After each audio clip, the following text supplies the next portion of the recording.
दोस्तों आज की इस वीडियो में मैं आपको किरणजीत या सनी लियोन की जिंदगी के बारे में कुछ ऐसी बातें बताऊंगी जो शायद आपने पहले ना सुनी हो और ना ही देखी होंगी। तो चलिए जल्दी से वीडियो शुरू करते हैं। दोस्तों किरणजीत यानी सनी लियोन की बर्थ 13 मई 1981 को सरीना, ओंटारियो, कनाडा में हुई। लेकिन जब वो 13 साल की हुई तो उसकी फैमिली काउंटी कैलिफोर्निया में शिफ्ट हो गई और कैलिफोर्निया में वो काफी अकेले रहने लगी क्योंकि वहाँ का लाइफस्टाइल बहुत अलग और बहुत महंगा था। जब किरणजीत 18 साल की हुई तो उन्हें एक एजेंट मिला। वो बोला कि क्लाइंट प्रोवाइड करता है पेंट हाउस मैगजीन और दूसरी मैगजीन के लिए। उस वक्त सनी लियोन को ये नहीं पता था कि ये बंदा अडल्ट मैगजीन की बात कर रहा है और वो ऑफिस पहुंच जाती हैं। तब उसे पता चलता है कि ये तो अडल्ट मैगजीन के लिए शूट है। उसके लिए उसे एक हफ्ते में तकरीबन काम करने के 10 से 15 हजार डॉलर ऑफर किए जाने लगे, जो लगभग 7 लाख रुपए बनते हैं। उससे पहले वो एक जर्मन बेकरी में काम कर चुकी थी। टैक्स और रिटायरमेंट फिल्म में भी काम किया। सनी लियोन को ये एहसास हो गया था कि वो इतने पैसे तो साल भर काम करके नहीं कमा सकती और उस वक्त पैसा बहुत जरूरी था क्योंकि उस वक्त उसकी फैमिली कनाडा से कैलिफोर्निया शिफ्ट हुई थी, जहां किरणजीत के पापा के लिए घर चलाना बहुत मुश्किल हो गया था।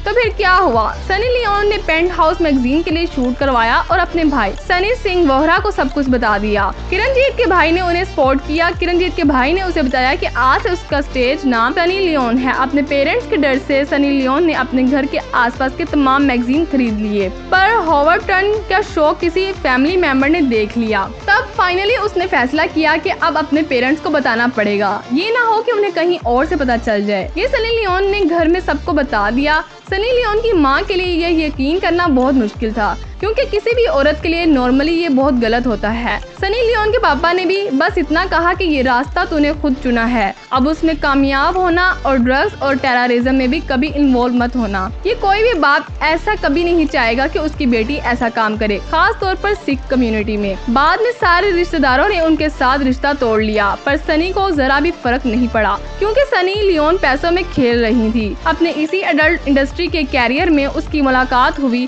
दानियाल वेबर से, जिनकी खुद की एक बहुत बड़ी फैमिली प्रोडक्शन फैक्ट्री थी और वो खुद एक म्यूजिशियन थे।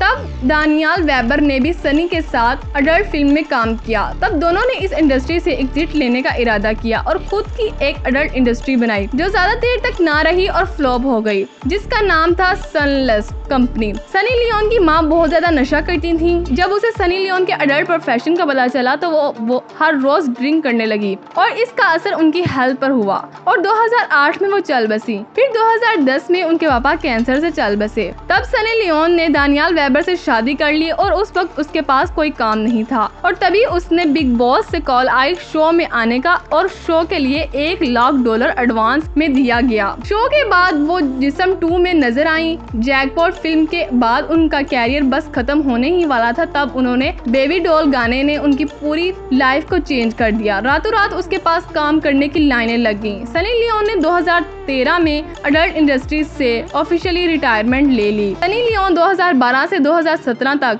सर्च मोस्ट इंडियन सेलिब्रिटी भी रह चुकी हैं। बहुत से लोगों का ये कहना है कि सनी की वजह रैप केसेस में इजाफा हुआ है, लेकिन अगर ऐसा होता तो अमेरिका में ज्यादा रैप होने की वजह चाहिए थे। कहीं ना कहीं सोच और नियत का वक्त तो जरूर आता है। ये आपको डिसाइड करना होता है कि सनी लियोन जीत के बारे में आप क्या सोचते हैं। अपनी फैमिली राय का इजहार कमेंट सेक्शन में कीजिएगा। अगर आपको हमारी वीडियो अच्छी लगी तो फेसबुक और व्हाट्सएप पर जरूर शेयर कीजिएगा। अगर अभी तक आपने हमारा चैनल सब्सक्राइब नहीं किया तो उसे जरूर सब्सक्राइब करें और नीचे दिए गए हुए बेल आइकन को जरूर क्लिक करें ताकि हमारी तमाम वीडियोस आपको मिलती रहें। शुक्रिया।